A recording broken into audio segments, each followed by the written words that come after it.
Good evening and welcome. I am Amarachi Ubani. Tonight, Senate orders Edo State Governor Godwin Obaseki to issue new proclamation to constitute State Assembly. But the state governor insists the senator's action is illegal. President Muhammadu Buhari opens defense in PDP suit challenging his victory at the February presidential election. Tenders 19 documents 3 witnesses before Election Petitions Tribunal. Senate confirms all 43 ministerial nominees listed for President Muhammadu Buhari's cabinet after 5 days of screening. And police fire pepper spray to disperse protesters outside police station in Hong Kong.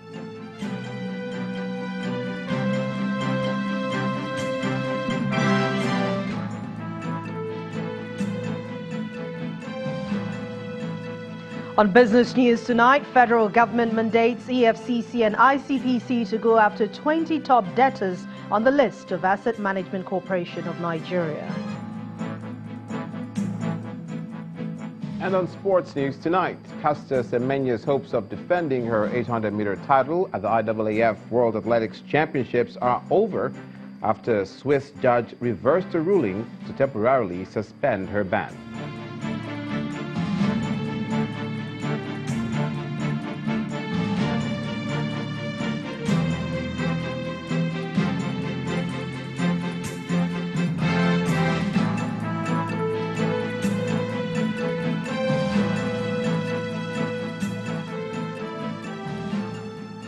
The impasse in the Edo State House of Assembly continued today with a new twist and yet another round of argument between the Senate and the Edo State government. The lawmakers in the upper chamber today made a final pronouncement concerning the controversy by asking the governor of Edo State, Mr. Godwin Obaseki, to issue a fresh proclamation letter on the 7th Edo State House of Assembly. In addition to this, the lawmakers also mandated the clerk of the House of Assembly to inform all 24 elected members via electronic and print media of the new inauguration date after receiving such from the governor. The Senate also resolved that if a fresh proclamation is not issued within a week, the National Assembly shall take over the functions of the Edo State House of Assembly. These resolutions were contained in the report of the Senate Ad Hoc Committee, which investigated the crisis in the Edo State House of Assembly. Your Excellency, first and foremost, the proclamation letter issued by the Edo State for the inauguration of the Edo State House of Assembly was not in tandem with known parliamentary best practices. No video clip or pictorial evidence clearly showing the inauguration of the 7th Edo State House of Assembly was provided by the clerk to the Edo State House of Assembly to this committee. 11. The vote and proceedings of the inauguration day, Monday, 17 June 2019, as well as that of Monday, 24th June 2019 and Wednesday, 3rd July 2019 of the Edo State House of Assembly, all adjourned till Wednesday, 17 July 2019 as the next legislative day. That the Edo State Governor should issue a fresh proclamation letter for the proper inauguration of the 7th Edo State House of Assembly. 2. That the clerk to the Edo State House of Assembly should, in line with previous practice, formally inform all the 24 members-elect of the inauguration of the State House of Assembly upon receiving the proclamation letter through media adverts in both print and electronics in conformity with parliamentary best practices. In response, the Edo State government is insisting that the order of the Senator Governor Obaseki will not stand. The state government is alleging that the National Assembly is operating under complete disregard to a valid injunction from the Federal High Court restraining parties from interfering in any manner with the activities of the Edo State House of Assembly. The Edo State government's response is contained in a statement signed by the Secretary to the State Government, Mr. Osorojon Ogie, who also alleges that the Senate appears to have very scant regard for the principle of separation of powers as enshrined in the Nigerian Constitution by giving directives to a governor of a state who is certainly not subject to the supervision of the National Assembly. The statement says, "It has always been the contention of the Edo State government the power to issue a proclamation for the inauguration of a House of Assembly as set out in Section 105(3) of the Constitution of the Federal Republic of Nigeria was duly and completely complied with, and it is not within the power of a governor to recall same once issued or to perform the same act multiple times. Once the governor issues a proclamation letter, his job is done. The Edo State government maintains that the state is not a colony and that it will take all necessary steps within the ambits of the law to defend and validate their position on the matter. To electoral matters now, but this time we focus on the suit challenging President Buhari's victory at the February polls. Today, the president opened his defense against the petition of the People's Democratic Party and its presidential candidate Alhaji Atiku Abubakar by tendering 19 documents and calling 3 witnesses. His first witness is retired Major General Paul Taffa, who enlisted into the army alongside President Buhari in 1962. The president's chief of staff, Abba Kyari, was also cross-examined as a witness. Our correspondent, Amaka Okafor, reports. The tribunal witnessed the presence of political leaders from the All Progressive Congress and the People's Democratic Party as counsel to President Muhammadu Buhari. Mr. Wale Olanipekun opened his case. In opening the president's case, Mr. Olanipekun tendered 19 documents which include newspaper publications and a certified true copy of the president's Cambridge International Education Certificate dated 1961. He then called 3 witnesses, including 2 classmates of the president and the president's chief of staff, Mr. Abba Kyari.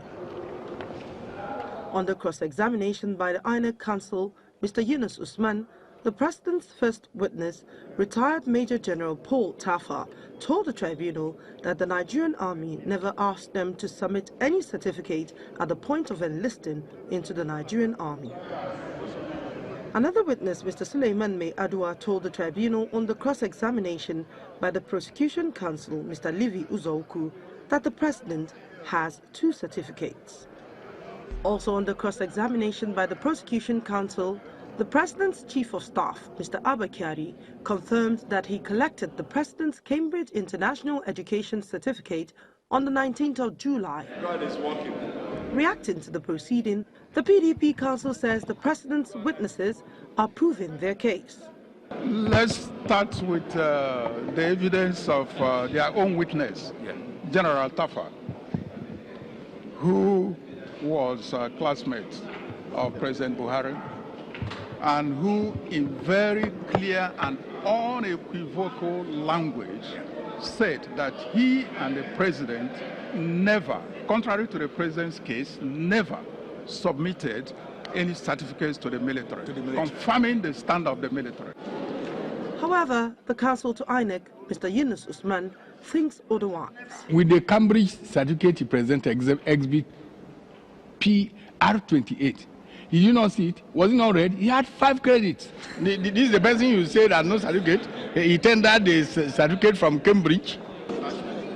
The tribunal adjourned to the 31st of July for the president to continue his defense against the petition of the PDP and its presidential candidate. Amaka Okafor, Channels Television News. Staying with electoral matters, the Independent National Electoral Commission, INEC, is threatening to blacklist its members of staff who were accused of corruption during the 2019 general elections. This is coming on the heels of preparations for the conduct of governorship elections in Kogi and Bayelsa states in November. The Commission's head of legal services, Mrs. May Agbamuche, mentioned this at a meeting with members of the civil society organizations in Abuja to assess INEC's preparedness for the November 2019 governorship elections in both states.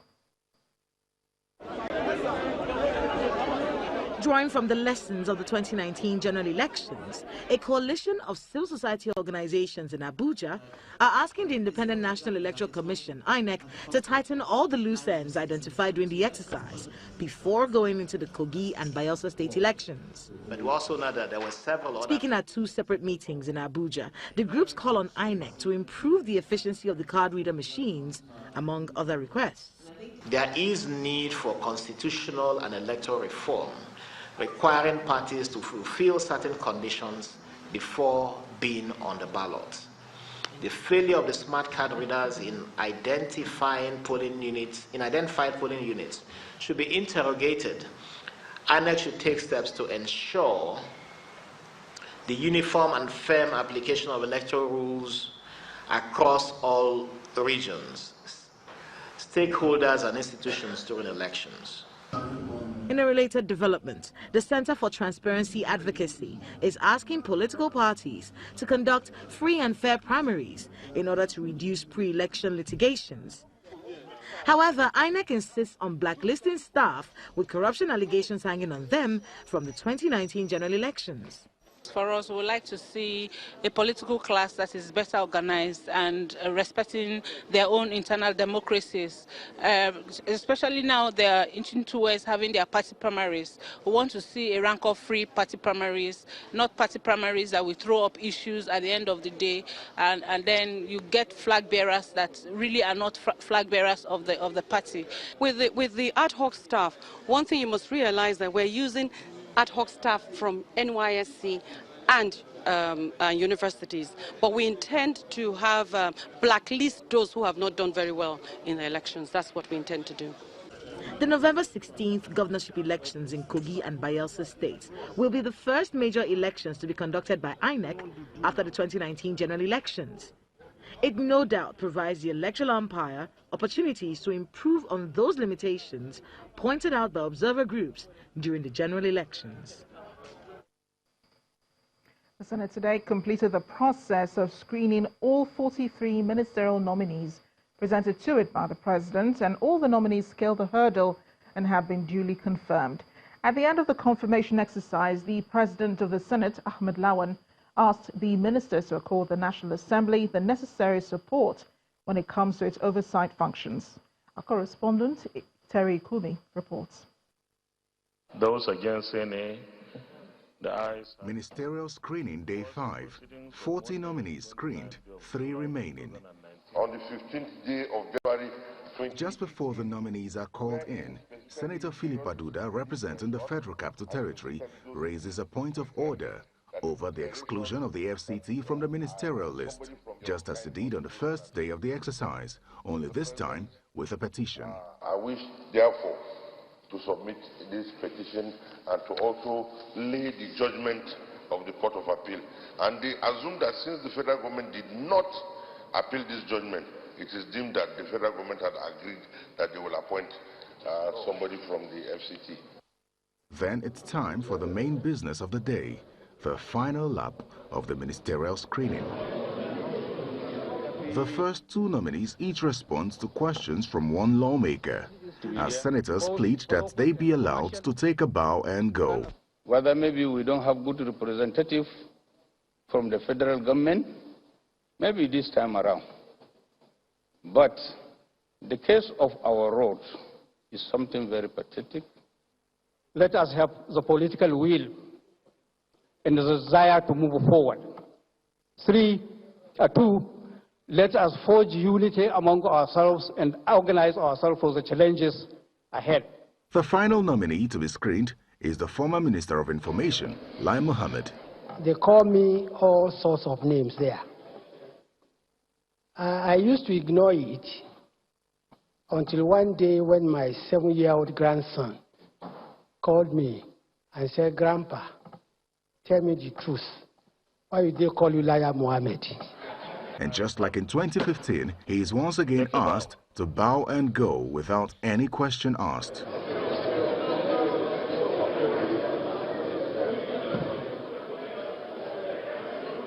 At the end of the screening exercise, which lasted 5 days, the Senate confirms the appointment of all 43 nominees as presented by President Muhammadu Buhari.